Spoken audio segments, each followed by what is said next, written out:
Saludos y bienvenidos a su programa muy bien anticipado, Salvación en Señales y Símbolos. Les saluda Idalia Dinsi. Es un privilegio para mí compartir con mi compañera aquí, Cicely. Bienvenida. Un placer, gracias. Yo estoy también muy contenta de estar aquí, empezar nuevamente con esta temporada de estudio. Así es. Y para esto, ¿quiénes tenemos con nosotros? Claro, nos acompaña el pastor Carlos Muñoz y Héctor Delgado. Un placer, Gracias. contento de estar aquí nuevamente con ustedes, listo para continuar estudiando. Amén. Maranata. Maranata. Ajá. Cristo viene. También estoy muy contento. Como sabemos, cuando abrimos la Biblia hay reavivamiento. Amén. Amén. Amén. Así que esperemos que las personas que nos están viendo también sientan el mismo gozo por estudiar la palabra como la tenemos nosotros aquí. Qué bien. Amén. Amén. Amén. Bueno, me gustaría, ya que gracias a Dios hay más compañías de cable que han añadido nuestra programación a la parrilla de ellos, de Amén. programación, queremos que ustedes, amigos en casa, sepan con quién van a compartir esta siguiente hora. Por favor, hablen de sus ministerios, respectivos ministerios, y qué hacen, y luego entramos al tema. Amén. Pues yo soy orador, evangelista del Ministerio Amazing Facts Internacional, allá en California, en el cual también funciono como el director del Centro de Evangelismo, ¿verdad? Amén. Así que nos dedicamos a esto, nos dedicamos a Gloria a predicar, a dar reavivamiento, adiestramiento de evangelismo, cursos en línea, preparación, capacitación para laicos y personas que quieren dedicar su vida a la obra del Señor. Y entonces el ministerio trabaja en muchas facetas y pues yo tengo el honor de ser parte de ese equipo de trabajo, Gloria ¿verdad? a Y Dios. especialmente enfocándonos y mucho más enfocándonos ahora en la área hispana. Amén. Gloria a Dios por Qué eso. bueno, qué Qué bueno. bendición. Excelente. Y tengo la bendición de tener a mi esposa que también Amén. trabaja conmigo y yo soy el asistente y ella es la jefa, ¿verdad? Ah, bueno. Amén, así sí. Amén. Me gusta, me gusta. Así que tenemos esa bendición y trabajamos juntos para el reino de Dios. Amén. Y usted nos habló del doctor Héctor Delgado, Ajá, el distinguido, el distinguido. mi hermano en la fe. Bueno, yo pienso que de ese título voy a tener que terminar haciendo el doctorado también. Amén. Quizá me inspiro, ¿no? Bueno, como ya hemos dicho en otros programas, yo estoy trabajando como pastor en la Gran Conferencia de Nueva York, Sí. o Great New York Conference, y estoy ahí en el distrito de iglesias de Central Mount Vernon, White Plains y Port Chester, y tratando de levantar una nueva congregación en Mamaroneck. Gloria a Dios. Mucho trabajo. Gloria a Dios. Gloria a Dios. Quise que mi esposa viniera esta vez Sí. para continuar, pero no pudimos hacer los arreglos del lugar a última hora. Sí. Así que quizás más adelante. Gloria a Dios. Anticipamos conocerla y compartir con ella aquí en 3ABN. Amigos, pues es interesante que cuando no entendemos un tema de la Biblia, nosotros en vez de entrar al tema, lo evitamos.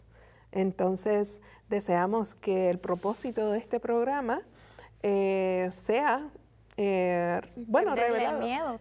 Perder el miedo de que tenemos, o quizás pensamos, oh, eso no lo voy a entender. Pero durante esta hora lo que hacemos es que poco a poco, texto, capítulo por capítulo, estamos estudiando el libro de Apocalipsis. Entonces, estamos listos para continuar el estudio que hemos estado llevando a cabo, Y- pero antes No, y nos quedamos en qué parte, en la parte del milenio, ¿verdad? del milenio, sí. De la gloriosa venida de Cristo Jesús Amén. también. Sí. Así Donde- que tenemos la gran esperanza. Ujú. También hablamos de los 144,000. Sí, así es. Y sabemos que llegará ese día muy, muy pronto donde ya no habrá más dolor Ni ni muerte, Ni llanto, muerte, ni llanto. clamor, ni Amén, muerte. amén, Amén. amén. Bueno, pues antes de continuar, quizás debemos de tomar el momento para orar. ¿Ok, Amén. Cicely? Oremos. Padre Santo, gracias por la oportunidad que nos das de estar aquí para estudiar tu palabra. Y te pedimos, Señor, que puedas estar con nosotros, que tu Espíritu Santo nos capacite para poder entender más acerca de tu palabra. Y sobre todo, Padre, a los que nos escuchan, que puedan seguir estudiando y puedan profundizar en tu palabra para ellos y para mostrarle a otros tus grandes verdades. En Amén. el nombre de Jesús. Amén. Amén. Amén. Amén. Amén. Bueno, Amén. Bueno, yo creo que sería bueno, estábamos hablando sobre ya hemos tocado una tercera parte del libro, entonces yo creo que sería bueno dar un poquito un repasito, Sí. ¿verdad? Un repasito para, especialmente si las personas están uniéndose a la programación exactamente. nuevamente. Habíamos hablado cuando iniciamos sobre el libro de Apocalipsis como no un libro escondido, no un libro secreto, no un libro que que no es entendible, sino es una revelación de Jesucristo. Amén. Es una continuación de los evangelios, ¿verdad? Del evangelio, porque Cristo está revelando. Bendecido el que lee, el que oye, el que guarda o el que sigue las cosas. Así que el libro de Apocalipsis contiene una gran bendición para nosotros. Y yo y Héctor estuvimos hablando recientemente sobre algunos asuntos y estábamos diciendo, el libro es fascinante, ¿verdad? El libro, llevamos más de 2000 años estudiando el libro. Y cada día se hacen nuevas las bendiciones de Dios, ¿verdad? Porque es la palabra de Dios. Amén. Entonces, el enfoque que hemos querido darle a este estudio es un enfoque donde la gloria de Dios se ha manifestado, ¿verdad? Hay gente que se quiere enfocar en las bestias. Vamos a hablar de esas cosas, ¿verdad? Sí. Son elementos que aparecen. Pero el enfoque del libro de Apocalipsis es la gloria de Dios. Amén. Y ver cómo Dios salva a su pueblo, cómo Dios cuida a su pueblo, cómo Dios protege a su pueblo. Entonces, en ese punto, vamos a hablar, a repasar, a ver si recuerdan cuáles son algunos principios de interpretación que necesitamos para poder entender y poder agarrar bien lo que está revelado en el libro. ¿Cuáles son algunos principios de interpretación? A ver si recuerdan. Bueno, no sé si te estás refiriendo a que algunas cosas son símbolos y algunas veces. Muy bien, exacto. La simbología, ¿verdad? Bestias, plagas, todas estas cosas, ¿verdad? Muchos elementos que Juan utiliza, simbología, ¿verdad?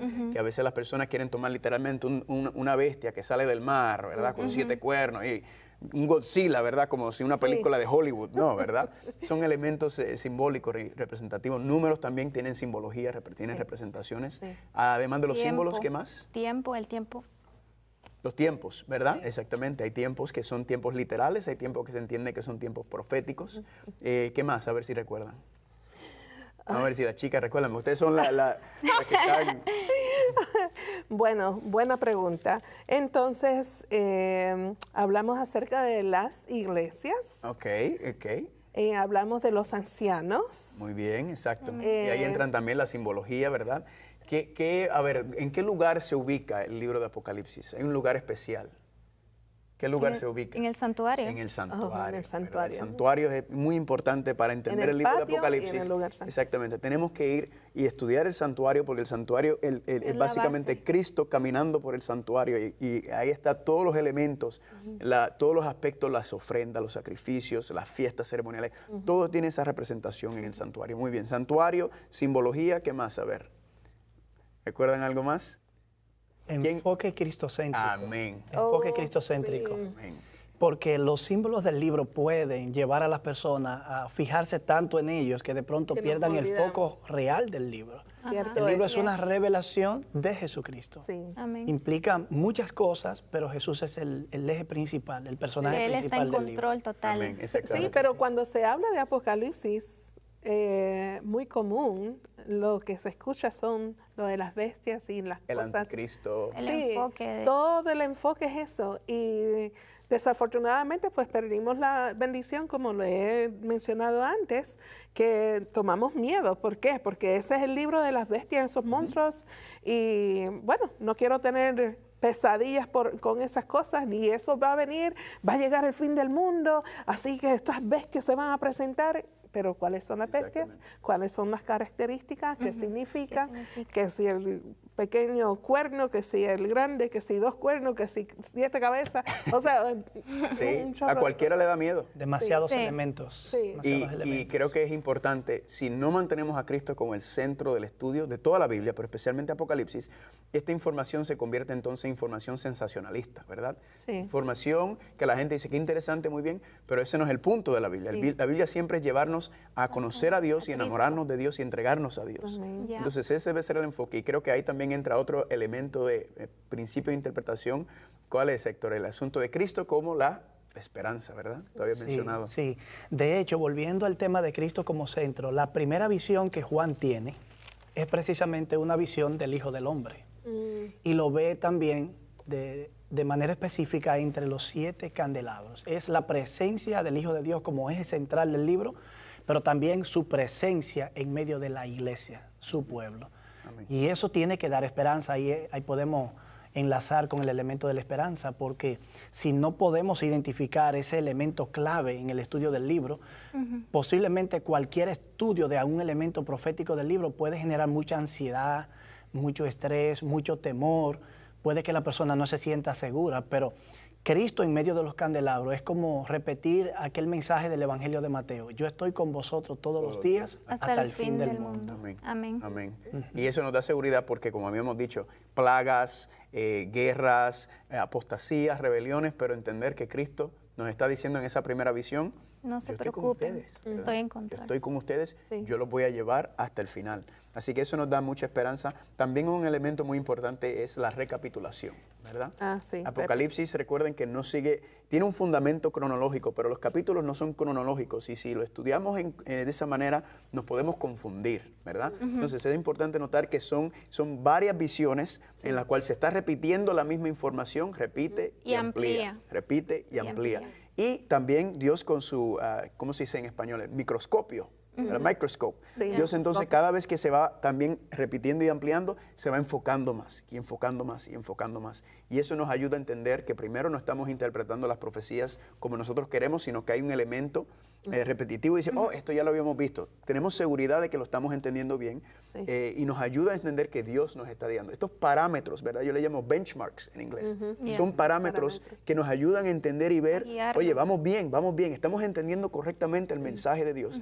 Y eso evita la interpretación personal, ¿verdad? La interpretación privada. De hecho, ese elemento de recapitulación es como un método pedagógico. Exacto. Dios está describiendo en esas cadenas proféticas, por ejemplo, las iglesias, los sellos, las trompetas y luego otras escenas constantes en el libro de Apocalipsis en la segunda parte, que involucran elementos muy complejos, muy amplios, de manera que una sola visión, una sola cadena profética no puede agotar todo el contenido. De manera que la repetición permite que se pueda expandir el mismo tiempo o escenario profético y proveer detalles adicionales. De hecho, no negamos el orden cronológico en algunos eventos. Por ejemplo, las iglesias siguen un orden cronológico, de una iglesia desde la primera a la segunda, a la tercera, hasta la séptima. Lo mismo con los sellos, primero, segundo, tercero, hasta el séptimo. Pero cada cadena profética termina el elemento cronológico con el último elemento. La siguiente cadena profética, como los sellos, lo que hace es que vuelve al principio y repite toda la historia. Sí hay elementos cronológicos, pero no de una cadena a la otra, sino de los elementos de cada cadena en forma particular. Amén, amén. Yo creo que estuvimos hablando, es una bendición esto, porque hay gente que me han dicho, ¿por qué no ponen 4 eruditos? ¿Verdad? 4 académicos. La idea que queremos hacer aquí es diferentes niveles, ¿verdad? Sí. Ustedes son estudiantes de la Biblia, ¿verdad? Yo soy estudiante de la Biblia, pero también predico y enseño. Héctor es estudiante de la Biblia, predica, enseña y escribe. Entonces, aquí lo que nos gusta es el balance, ¿verdad? Que cualquier persona puede venir y ver el programa y estudiar con nosotros y verlo, ¿verdad? Con diferentes perspectivas, diferente profundidad. Y creo que esa es la bendición y la gente que han recibido esta bendición. Así que me gusta mucho el balance que tenemos aquí y cómo lo hemos ido trabajando. La gloria sea para el Señor. Amén. Y amigos en casa, gracias por comunicarse con sus ministerios aquí representados, dándole apoyo, también un poco más de trabajo a ellos, porque han enviado preguntas y más. Más adelante vamos a compartir los datos de contacto para que se puedan comunicar y empaparse de todo este material. Y yo lo que veo es la misericordia de Dios. Nosotros estamos viviendo los últimos días y hay mucha incertidumbre. Y la gente dice, y esto es parte del Apocalipsis, ¿verdad? Quiere decir que ya se va a acabar el mundo. Amén. Así que vamos a estudiar, amigos, busquen sus Biblias y con qué anotar y dónde anotar para poder entrar en el estudio. Así es. Amén. Entonces ahora habíamos terminado en el capítulo 7, versículo 17.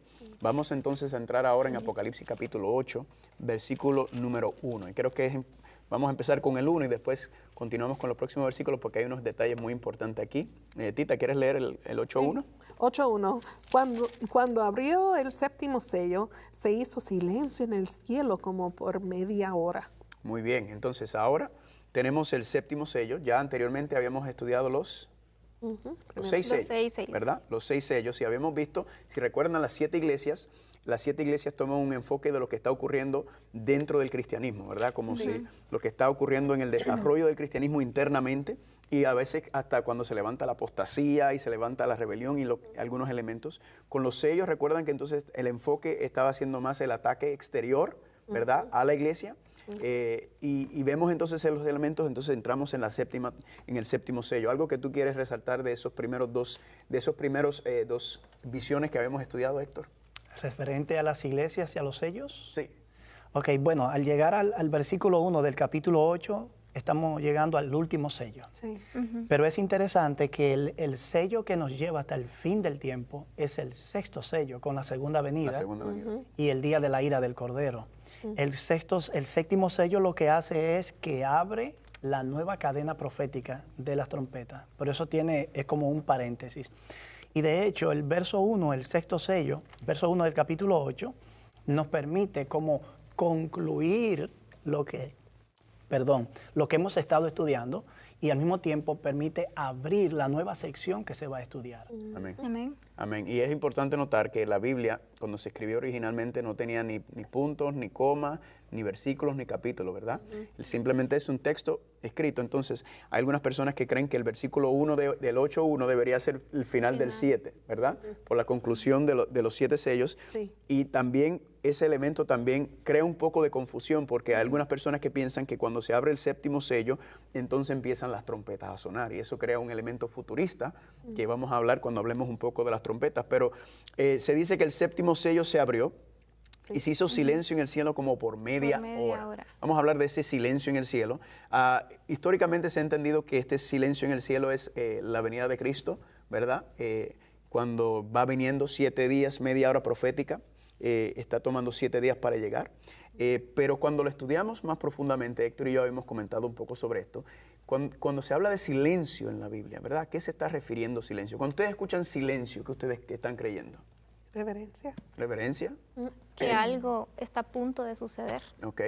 Algo está a punto, expectativa, ¿verdad? Expectativa, sí. Expectativa es una muy buena palabra. Silencio, Héctor. Silencio. Solemnidad ante lo que va a ocurrir más adelante. Muy acto bien. seguido. Exactamente. Entonces, vamos a ver algunos versículos que hablan sobre este silencio. Vamos a ir al libro de Sofonías. Vamos a ir al libro de Sofonías. Ese está en las Escrituras hebreas, en el Viejo Testamento. Si quieren, las dirijo. Van a Mateo, y después van antes de Mateo, está Malaquías, Zacarías, Ageo y Sofonías. Vamos a ir a Sofonías capítulo 1, versículo 7. Calla en la presencia del Señor, porque el día del Señor está cercano, porque el Señor ha preparado sacrificio y ha dispuesto a sus convidados. Muy bien, entonces callar en la presencia del Señor porque el día del Señor está cercano. Así que hay un silencio porque está cerca el día, ¿verdad? Hay una expectativa de juicio. Exacto, es una expectativa de juicio de que el Señor va a llegar y va a venir, ¿verdad? Ahí mismo el capítulo 3, Sofonías capítulo 3, versículo 17. Otro elemento del silencio. ¿Puede leer? Sofonías 3. Sí, 17. Ok, 17. El Señor está en medio de ti, poderoso. Él salvará, se gozará sobre ti con alegría, callará de amor y se regocijará sobre ti con cánticos. Amén. Se callará con amor y se regocijará sobre ti con cánticos, ¿verdad? Amén. ¿Qué te trae eso a mente, Héctor? Que cuando habla del silencio, el callar de amor se regocija con sus cánticos. ¿Cómo podemos entender eso? Respecto al silencio, la escena de Apocalipsis 8 está en un contexto de solemnidad ante eventos que van a ocurrir. Más adelante lo miraremos cuando leamos los otros versículos. El primer versículo de Sofonías está en un contexto del día del Señor. De manera que el llamado al silencio es como un llamado a la expectación, un llamado a la solemnidad, un llamado a la reflexión, como a la autoevaluación por lo que va a ocurrir. El siguiente pasaje, digo yo que tiene un tono así como romántico o paternal, como de un padre que abraza a un hijo y calla mientras reflexiona, lo acaricia y quizá comparte con él. Es una fraseología muy bonita la que se utiliza allí. Pero el pasaje que más se asemeja a lo que estamos estudiando es el del capítulo 1, verso 7. Amén. Porque tiene la expectativa del juicio ante sí y el silencio que precede a ese juicio. Creo que también tenemos otros pasajes que van en la misma dirección del de Sofonías capítulo 1, verso 7. Sí. Vamos a leer Habacuc capítulo 2, versículo 20. Antes de Sofonías está Habacuc. ¿Habacuc qué? Habacuc 2:20. Vamos a leer 2 más. Y si quiere, Héctor, busca tú Zacarías 2:13.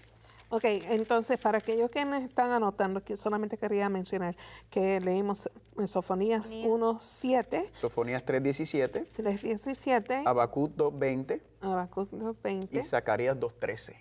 Okay. Sí, vamos a darle los versículos. Ok, Habacuc 2:20 dice, mas Jehová está en su santo templo, calle delante de él toda la tierra. Muy bien. Amén. ¿Dónde está el Señor? En su santo santo O templo. sea que cuando el Señor está en el templo es un momento de solemnidad, ¿verdad? Es reverencia. un momento de reverencia, es un momento de reflexión, es un momento de análisis, de examen, ¿verdad? Propio que uno debe hacer cuando Dios, ¿verdad? Me acuerda cuando el sumo sacerdote entraba al lugar santísimo, a la presencia de Dios. El pueblo estaba en expectativa, en solemnidad por los acontecimientos. Sí, así Zacarías 2:13, Héctor. Sí, el pasaje dice que calle todo el mundo delante de Jehová, porque Él se ha levantado de su santa morada. Ay, ay, ay, candela, se ha De manera que levantado. el silencio evoca un momento solemne. ¿Qué viene ahora? ¿Qué va a ocurrir? El Señor se levanta, pero ¿para qué se levantó? Sí. De manera que el silencio evoca la expectativa de algo que ha de venir. Y me acuerda eso también en Daniel 12:1, donde dice que Miguel se levantará. Sofonías 3 también dice, el Señor me levantaré en aquel día. Entonces, si se levanta, implica Que que, estaba sentado. Va. ok, ¿verdad? Algo Y entonces ahí va sentado a la diestra, Del Padre. ¿verdad? Hablando nuevamente, juicio, intercesión, es una indicación como que ha concluido esa parte, esa etapa ha concluido, ¿verdad?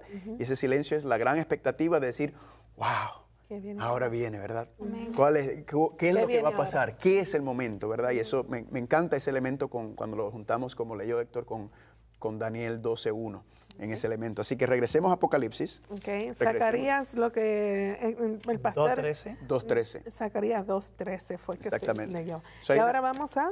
Apocalipsis. Regresemos a Apocalipsis capítulo 8, versículo 1, ¿verdad? Sí. Carlos, Ahora. quizás convenga destacar que en el pasaje que estamos leyendo de Apocalipsis 8, verso 1, no se habla de un silencio de media hora. Por eso muchos lo interpretan mal, porque toman media hora como un tiempo completo.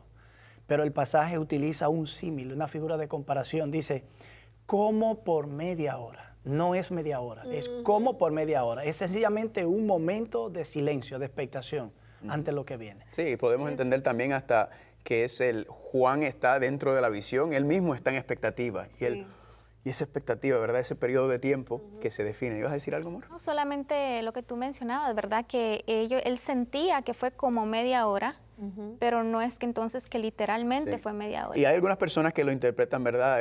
De manera, le dan la aplicación día por año, que habíamos hablado un día literal proféticamente, pero nosotros entendemos que hay un elemento un poco más profundo, que no es simplemente un periodo de 7 días, aunque sí podría ser, ¿verdad? Es importante entender que especialmente cuando entremos ahora en las trompetas, que no hay consistencia, ¿verdad? Usted le preguntas a 10 académicos y te van a dar 10 respuestas diferentes. No es lo mismo con las iglesias y con los sellos, ahí sí hay un poco más de consistencia. Entonces, me gusta porque nos da flexibilidad, ¿verdad? Nos da flexibilidad y no tenemos que estar encerrados en una cajita, sino que podemos entonces mirar los elementos y podemos darle un poquito más de sabor, ¿verdad? Un poco más de pique.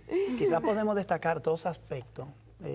Yo pienso que aquí podríamos descartar el principio día por año en la media hora. Exacto. Porque en ese principio se aplica a unidades de tiempo cuya porción mínima es un día, no a las fracciones del día. Son profecías de tiempo que tienen días de 24 horas para representar un año.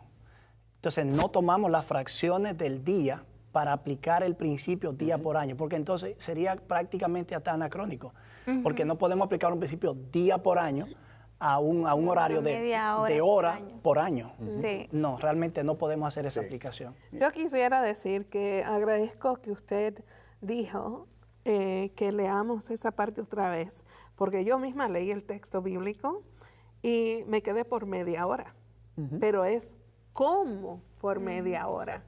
Así que esas palabritas se nos escapan y nos quedamos con una algo. parte. Sí, con una parte. Así que Y cuando entremos en las trompetas, vemos que esa frase como era semejante a, ya lo habíamos visto anteriormente, Sí, ¿verdad? sí. que está diciendo que es algo parecido, ¿verdad? Pero no es exactamente eso.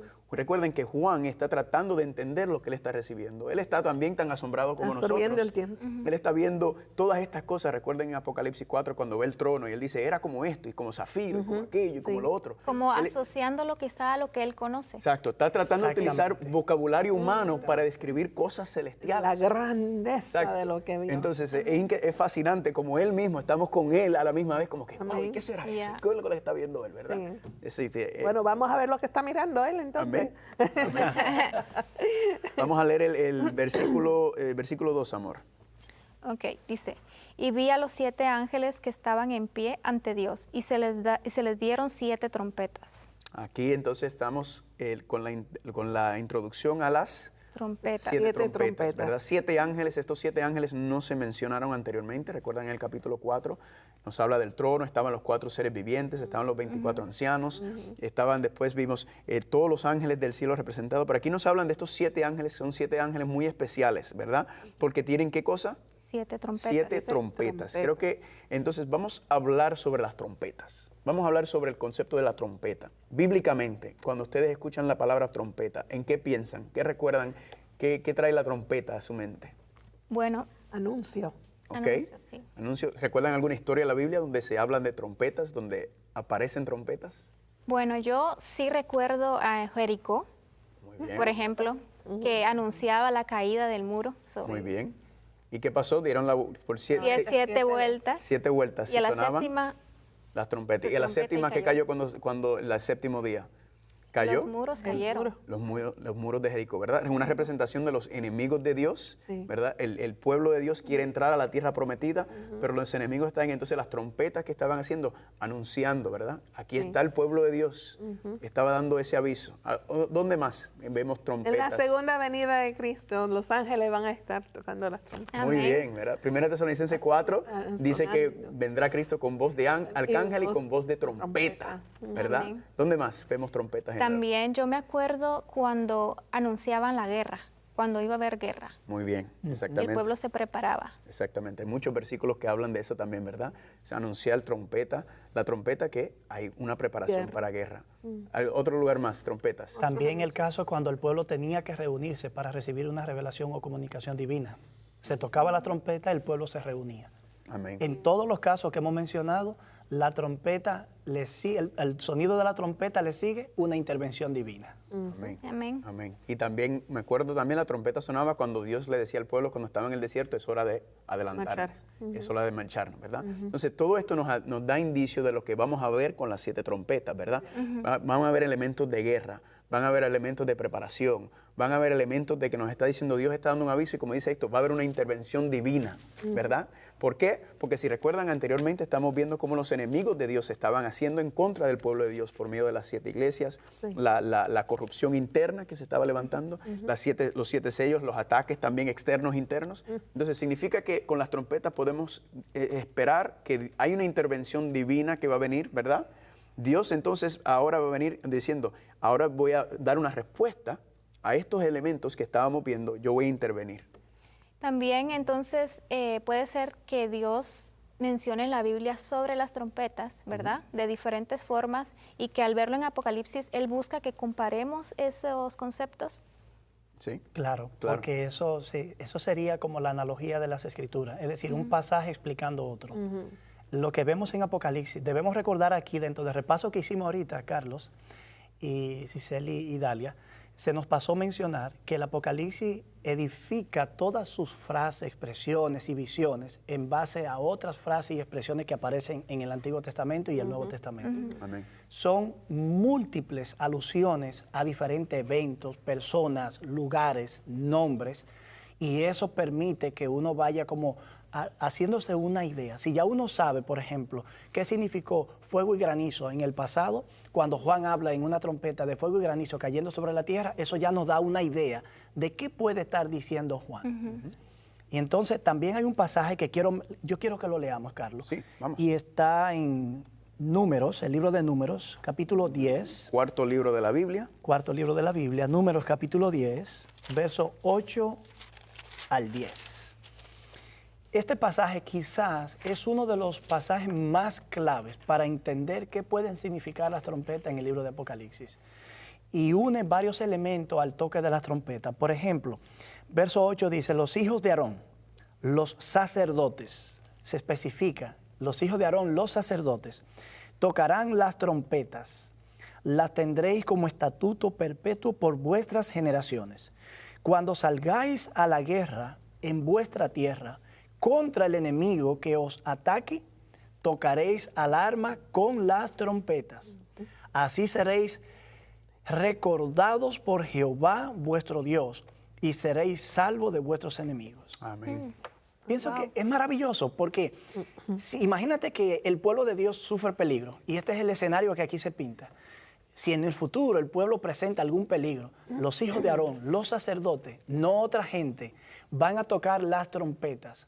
Y cuando las trompetas suenen, yo me voy a acordar de ustedes. Entonces voy a intervenir contra el enemigo en recordación de ustedes, para salvarlo, protegerlo, para intervenir, para juzgar el impío. Amén. Pienso que esta temática sacerdotal, trompetas, enemigos, pueblo de Dios, Dios recordándose, son los elementos que predominan en el tema de las trompetas. Quizás este es el pasaje más clave de todos para recordar eso. Amén.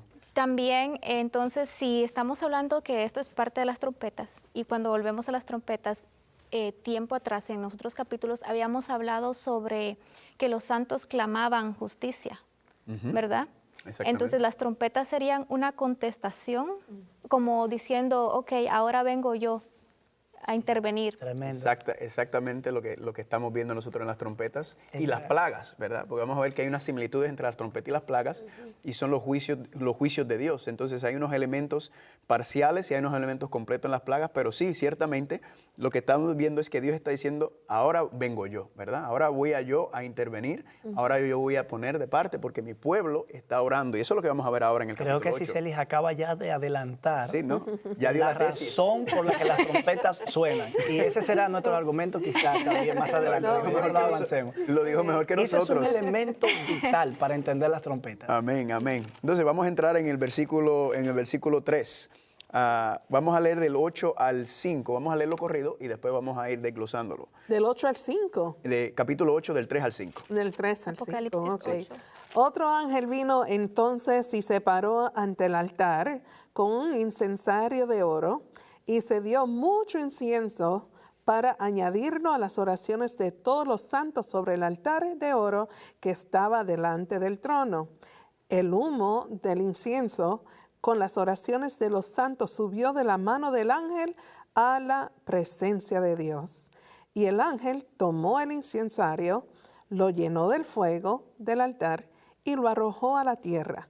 Y hubo truenos, voces, relámpagos y un terremoto. Ay, ay, ay, candela. Amén. Candela. Esto es un manjar. Una cosa tras la Eso otra. es un manjar lo que tenemos en estos versículos. Vamos primero a ubicarnos en un lugar, ¿verdad?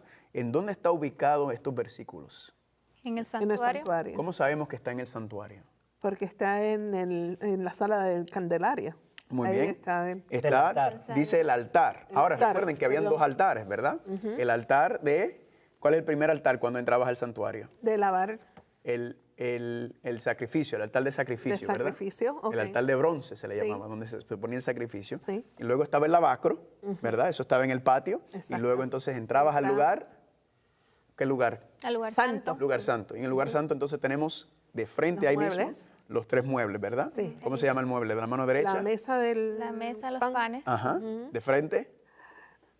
Altar Sí, de el incienso. Incienso. Sí, Y el a mano incienso. izquierda. Y el candelabro. El candelabro de 7 Entonces, cabezas. nos está dando una ubicación específica en donde está ocurriendo esto. No está ocurriendo en cualquier parte, está ocurriendo en el santuario, en el lugar Santo. Santo. santo, ¿verdad? Entonces, ¿será el lugar santo el santuario terrenal? No.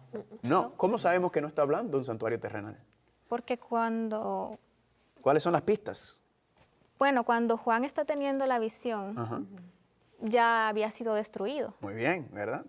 Muy bien, ¿te acuerdas, verdad? Juan lo recibe Sí, aproximadamente en el amén. año 90, el santuario fue destruido en el 70. Pero ¿qué otro elemento nos ayuda a entender que esto no puede estar ocurriendo en el... No son seres humanos los que están en el proceso de ministerios del santuario. Exactamente. Son seres celestiales. Así, ángeles, ¿verdad? Y también un elemento muy importante, en el versículo 5 dice, y el ángel tomó el incensario, lo llenó del fuego del altar y lo arrojó a la tierra. A la tierra. Esto Están nos en el indica cielo. que esto no está ocurriendo aquí en la tierra. Exactamente. Esto es un elemento, es una visión que está en el cielo, en el santuario celestial. Es Iba a decir interesante que está bajo las narices nuestras. Ahí mismo dice, si lo arrojó Sí. hacia la tierra o a la tierra, quiere decir que no estaba en la tierra. Amén, muy bien, Bueno, muy bien. y Dalia acaba de mencionar algo importante y nos ocurre mucho. Yo creo que todos tenemos alguna historia que contar. Uf, Hemos me leído imagino. tantas veces algunos textos bíblicos Sí. y ha estado ahí en esos textos bíblicos lo que Bajo las Dios quiere narices. que entendamos. Ajá. Y leemos como con una presuposición o con una idea ya o un poco ligero la lectura Sí. y no notamos esos detalles que nos ubican y tratan de orientarnos. Sí. Carlos, yo quisiera retomar la idea de esta escena. Allí mencionamos, estamos dando como probable que esta escena esté ocurriendo en el lugar santo. Pero hay un detalle interesante, el Apocalipsis no solo evoca imágenes de las Escrituras, también evoca imágenes extra bíblicas, de libros o experiencias o eventos que ocurrían en el mundo, fuera del mundo de la Biblia o relacionado al mundo de la Biblia. Hay un documento muy interesante y está asociado a las trompetas también y muy parecido a este evento. Hay un documento llamado la Mishnah, que es como un comentario exegético de las leyes del Antiguo Testamento. Cuando ahí se analiza el Tamid, se dice algo muy parecido a lo que está ocurriendo aquí. El sacerdote intercede, pero intercede en ambos altares, en el patio, en el altar del sacrificio y también en el altar de incienso. Pero cuando sale, los sacerdotes tocan las trompetas para anunciar que la mediación que estaba realizando el sacerdote concluyó. Entonces, es interesante, si aquí se menciona un altar, pero después también habla del altar nuevamente. Muchos creen que el primero es una referencia al servicio diario que ocurría en el patio, y luego la otra vez la mención del altar hace una referencia al altar que ocurre ya al servicio diario, pero dentro en el lugar santo. Amén. Y el toque de las trompetas es muy similar porque eso es lo que tenemos aquí. Después que esto ocurre, viene el toque de la trompeta. Entonces, de manera que el evento es muy similar. Amén. Amén. Entonces, versículo 3. Sí. Otro ángel vino y se paró ante el altar con un incensario de oro y se le dio mucho incienso para añadirlo a las oraciones de todos los santos sobre el altar de oro que estaba delante del trono. Entonces, aquí viene el asunto de el incienso, ¿verdad? El incienso está mezclado con ¿qué? Para añadirlo a las... ¿En qué se añade el Las incienso? oraciones de los De los santos. El incienso se está añadiendo a las oraciones de los santos, ¿verdad? Significa que entonces el incienso tiene que representar algo. ¿Qué representaría o qué representa el incienso en este contexto? Hay varios versículos en la Biblia que nos ayudan. Para los que están viendo, si quieren los textos donde se está hablando de estos elementos, Éxodo capítulo 30 es un buen capítulo, donde habla del altar, habla del incensario, del incienso. Pero vamos a leer Efesios capítulo 5, versículo 2, para tener una idea de lo que representa el incienso. Efesios capítulo 5, versículo 2. Efesios 5, 2. Hay dos versículos que quiero leer. Efesios 5, 2 y Héctor, si tú quieres, el Salmo 141, versículo 2. Efesios 5, 2 y el Salmo 141, 2. ¿Si quieres leer, amor? Efesios 5:2. Sí. Ok, dice, y andad en amor, como también Cristo nos amó y se entregó a sí mismo por nosotros, ofrenda y sacrificio a Dios en olor fragante. Amén. Entonces Amén. dice que la ofrenda y sacrificio de olor agradante es representado ¿por qué?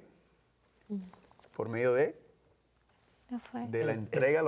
El texto que me diste fue Salmo 41:2. 141. O 141. Sí, 141. Gracias. So, aquí nos dice que el olor agradante, el incensario, ¿verdad? El olor agradante es que el que Cristo se entregó a nosotros.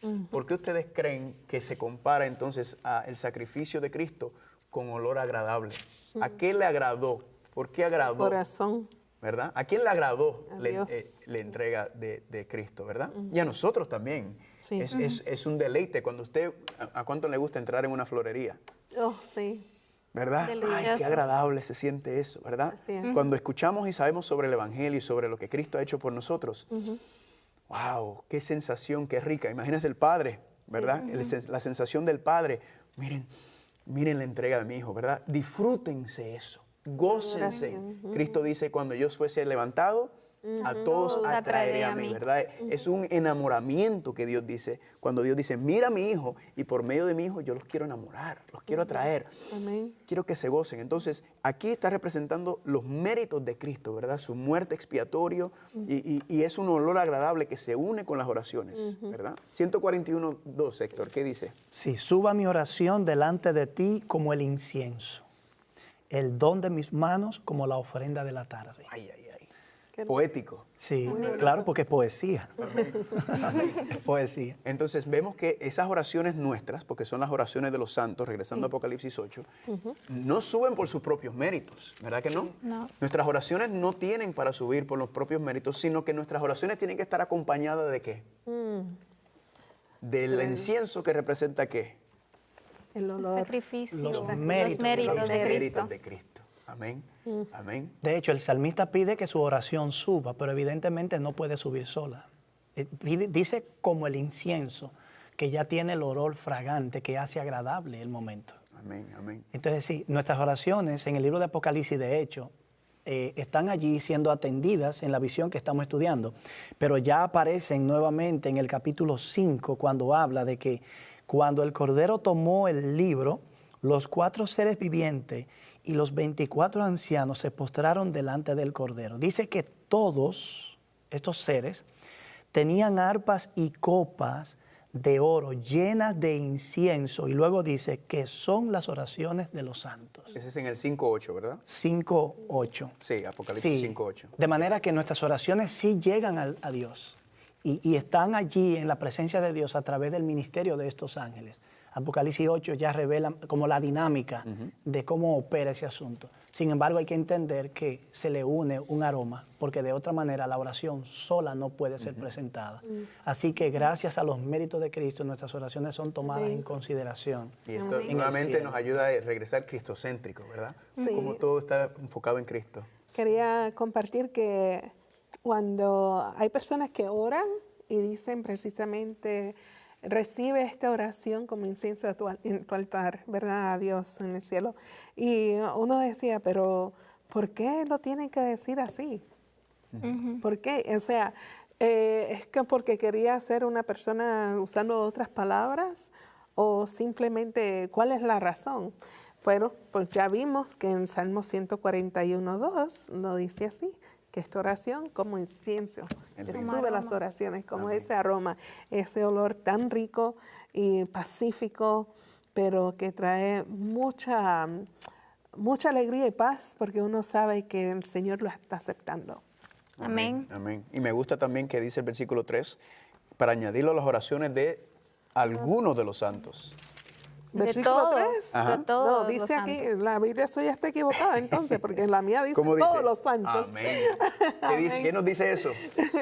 Y las oraciones de todos los santos, ¿qué nos está diciendo eso? Todos nosotros. Que Dios escucha todas Todos. nuestras oraciones. Sí. Amén. Cuando viene de un corazón contrito, un corazón entregado, un Humillado. corazón humillado, Sí. llega al cielo. Amén. Amén. Y podemos saber entonces que Dios nos escucha siempre. A veces pensamos, ay, ya tengo Dios, le tengo la oreja hinchada ya de Sí. tanto hablarle. No, ¿verdad? No podemos hincharle las orejas a Dios. Gracias a Dios. Exacto, Él no es como nosotros, amén. Y esto nos ayuda entonces a entender ese aspecto de que Dios siempre está presente, siempre está nuevamente intercediendo, ¿verdad? Porque esto es lo que el elemento nos está diciendo. Amén. Está intercediendo de parte nuestra. La conocida escritora adventista Elena de White, en una de sus obras, El Camino a Cristo, dice que no hay nada tan grande que pueda agobiar a Dios, ni tan pequeño que Él no lo note. Amén. De manera Amén, que en gloria a nuestras Dios. oraciones tenemos que proyectar toda nuestra necesidad y ansiedad sobre Él. Y con eso en mente vamos a una pausa porque queremos aprovechar el tiempo y ofrecerles la oportunidad de enviar sus comentarios y preguntas a este subprograma Salvación en Señales y Símbolos. Ya regresamos, amigos. Si tiene preguntas, dudas, comentarios, escríbanos a ses@3abnlatino.tv o 3ABN Latino, PO Box 220, West Frankfort, Illinois, 62896. Y recuerde, invite a sus amigos a ver el programa Salvación en Señales y Símbolos. Amén. Entonces, nos habíamos quedado, estábamos hablando sobre el incienso, ¿verdad? El incienso, las oraciones de los santos. Vamos a leer el versículo 4 y 5. El versículo 4 dice, de la mano del ángel subió a la presencia de Dios el humo del incienso con las oraciones de los santos.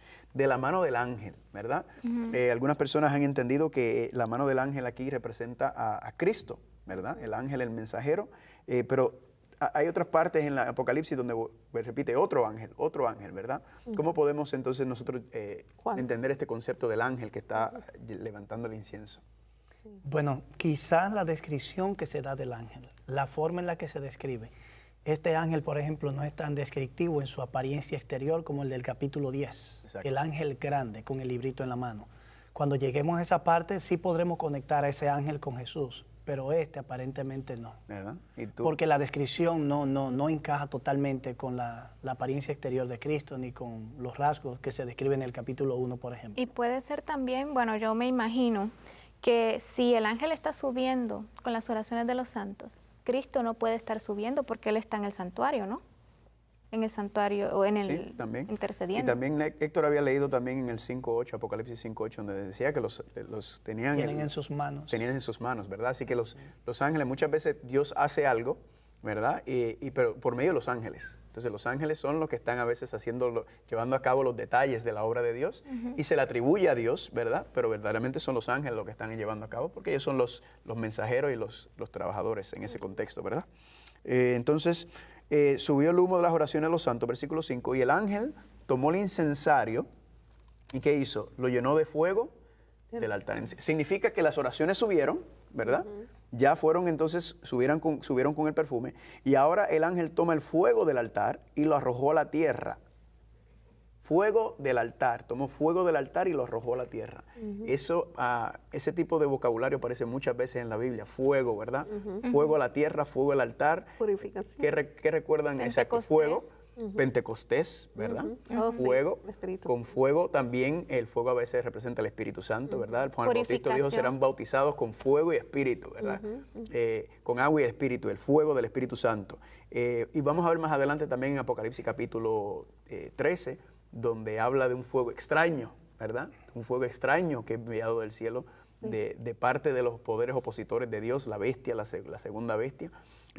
Pero fuego del altar entonces está dando a indicar que algo está ocurriendo en la tierra, ¿verdad? Algo divinamente, hay una intervención terrenalmente, ¿verdad? Porque ese fuego está siendo enviado de Dios. ¿Cómo tú lo ves, Héctor? Sí, precisamente Apocalipsis destaca la interacción que hay entre los eventos celestiales y terrenales.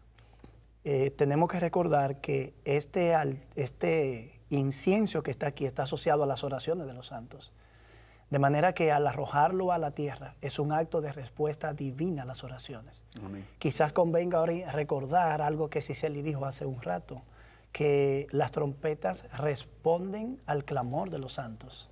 Amén. Y las oraciones de los santos en Apocalipsis reaparecen nuevamente, aunque no se describen como oración, en el capítulo 6, verso 10, donde se describe a los mártires que murieron durante las guerras, la persecución y los actos de intolerancia de los sellos, dice que ellos claman a gran voz y dicen, ¿hasta cuándo, Señor santo y verdadero, vas a tardar en juzgar y vengar nuestra sangre de los que habitan sobre la tierra?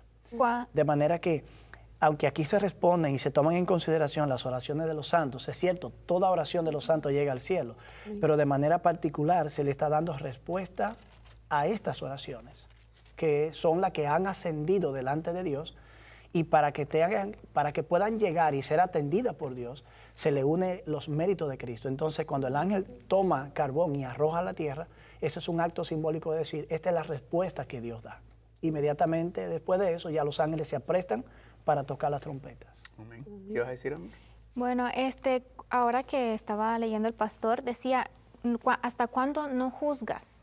Entonces, si las trompetas son la respuesta, se podría entonces directamente ligar que es juicio, ¿verdad? Claro, claro. De todas las opciones que tenemos de las trompetas, por ejemplo, trompetas para coronar al rey, trompetas y caen los muros de Jericó, trompetas y se reúne el pueblo. Trompetas, terminó el ministerio de intercesión. Pero el pasaje clave que leímos ahorita es las trompetas como un indicio de que Dios recuerda a su pueblo cuando el enemigo lo amenaza. Y aquí vemos a los mártires clamando a Dios porque los enemigos de Dios los han martirizado. De manera que Dios no puede ignorar esta oración, puesto que las escucha. Si hay una que Él va a escuchar de manera especial, son estas. Y Apocalipsis 8, con las trompetas precisamente, es eso, la respuesta inmediata de Dios al clamor de los mártires. Hermoso. Y cuando habíamos leído sobre el quinto sello, esa época, ¿verdad? La Inquisición, juicios ilegales que se estaban haciendo en contra del pueblo de Dios. Se estaban juzgando a las personas por querer serle fiel a Dios y por no querer seguir ciertos sistemas, ciertos reglamentos, cierta imposición de adoración falsa. Sí. ¿Verdad? Murieron como mártires, millones, sí. Sabemos que millones de personas murieron bajo estos tribunales ilegales y estos tribunales. Entonces, el clamor es hasta cuándo, Señor, vendrá el juicio justo y verdadero, ¿verdad? Hasta cuándo, Señor, es que tú vas a intervenir, y por eso cuando entremos en el lugar santísimo, que el día de expiación, viene el gran día del juicio, ¿verdad? Porque ahora Dios va a decir, todos esos tribunales que fueron terrenalmente hechos fueron injustos. Yo soy el juez justo y yo voy a juzgar correctamente y de acuerdo a mi palabra. Ahora, tú mencionabas una parte que me hizo recordar, cuando Dios le dice a Caín que la sangre de Abel clama desde la tierra. ¿Podrá tener similitud? Claro, eso está directamente ligado con esto, porque aquí dice que las almas debajo del altar están clamando, ¿verdad? No, sabemos que no es literal, porque sabemos que literalmente Abel no estaba clamando, gritando, ¿verdad? Simplemente que está diciendo, tú lo asesinaste y la sangre de él entonces necesita una respuesta de Dios. ¿Qué vas a hacer a favor de eso? ¿Qué vas a hacer en lugar de esto, verdad? Sí. Es una respuesta pidiendo justicia a Dios, ¿verdad? No, y suena lógico, porque justo ahí es donde Dios le dice, bueno, ahora Caín, tú vas a ser maldito, y le da todo el... Sí, algunas personas tratan de tomar estas cosas literal, pero no podemos, no se puede. ¿verdad? No se puede tomar el contexto literal por ese sentido, porque la sangre no habla, ¿verdad? Sí. Pero sí, el derramamiento de sangre sí da un mensaje. Sí. Cuando se derrama sangre y tú ves sangre, ahí te está diciendo, alguien murió, algo pasó, y entonces sí es una señal en ese contexto. Amén. Amén. Entonces dice en el versículo 5, terminamos, dice, lo arrojó a la tierra y hubo truenos, voces, relámpagos y un terremoto. Esa frase, truenos, voces, relámpagos y un terremoto, aparece en varios lugares, ¿verdad? ¿Recuerdan en Apocalipsis 5, lo habíamos visto? En el 4, perdón, dice en el versículo número, Apocalipsis capítulo 4, versículo 5, y del trono salían relámpagos, truenos y voces, ¿verdad? Esa es la primera la visión que tiene Juan del trono. Si vamos a leer Apocalipsis 11, 19. Apocalipsis 11, 19 también, para los que nos están acompañando, el 11, 19, también el 16, 8. ¿Alguien puede leer el 11, 19? Sí, cómo no, con mucho gusto, yo lo leo aquí. El templo de Dios fue abierto en el cielo y el arca de su pacto se dejó ver en el templo. Hubo relámpagos, voces, truenos, un terremoto y granizo grande. Muy bien, y el 16, 18. Vuelve a aparecer esta misma frase. Y hay ciertas variantes, pero en general. 16:8. ¿Puedes leer, amor? Dice, entonces hubo relámpagos y voces y truenos y un gran terremoto de tierra, un terremoto tan grande cual no lo hubo jamás desde que hubo hombres en la tierra. Muy bien, entonces, cuando ustedes escuchan esto, truenos, relámpagos, voces, terremotos, ¿qué les viene a la mente? ¿Qué estamos viendo? No todos a la vez. El pueblo caos. En caos. Bueno, ¿no les recuerda esto al monte Sinaí también? Cuando la presencia de Dios se manifestó allí de una manera especial. Exactamente. De manera que estas expresiones sencillamente lo que están es mostrando una manifestación de la presencia divina, el accionar divino de una manera especial. Amén. No siempre Dios hace estas manifestaciones, pero hay ocasiones, eventos y situaciones que ameritan una manifestación de la presencia divina de manera especial. Amén. Y esto nos confirma entonces que Dios escuchó las oraciones y ahora Dios va a intervenir, contestando, ¿verdad? va a intervenir, porque cada vez que el ser humano se acerca a la presencia de Dios, queda espantado, ¿verdad? Asombrado, como pasó en el monte Sinaí. Entonces esto nos dice que Dios va a interactuar, ¿verdad? Dios está interviniendo en los asuntos de la tierra, desde su trono en el cielo. Increíble. Al principio la impresión que llevé fue, wow, hay caos, porque si hay truenos, voces, relámpagos, todo duro, fuerte, ¿verdad? Pero así es la misericordia de Dios, fuerte, y cuando Él la envía para nosotros, otras personas se dan cuenta de la bendición de nuestras vidas. Amén. Amén. ¿Está correcto eso, ese entendimiento? Claro, claro. Yo entiendo que sí, ¿verdad? Porque al final del día lo que estamos viendo es que nosotros ante la presencia de Dios, el ser humano, la santidad, la solemnidad de Dios, para nosotros es impactante, ¿verdad? Dios habla como un trueno, el relámpago, la presencia de Dios. Entonces son cosas, nuevamente tratando de describir cosas celestiales desde una perspectiva humana, y pues impacta lo que estamos viendo, así que... Gloria a Dios. Amén. Bueno, amigos, estamos en capítulo 8 de Apocalipsis y el versículo 5. Pero quisiéramos invitarles para la próxima edición de Salvación en Señales y Símbolos. No duden a sintonizar su canal. Sigan la programación. Para más información pueden comunicarse con nosotros y le damos los datos de contacto de nuestros invitados. Hasta pronto. Amén.